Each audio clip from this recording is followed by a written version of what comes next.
Isang tatay ang nahuli ng kanyang misis, matapos na umibabaw kay kumare.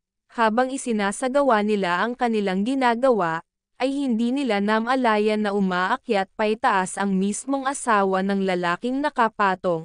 Kaya naman laking gulat ng matanda nang makita ang kanyang asawa, na may kapit na nakakatakot na bagay.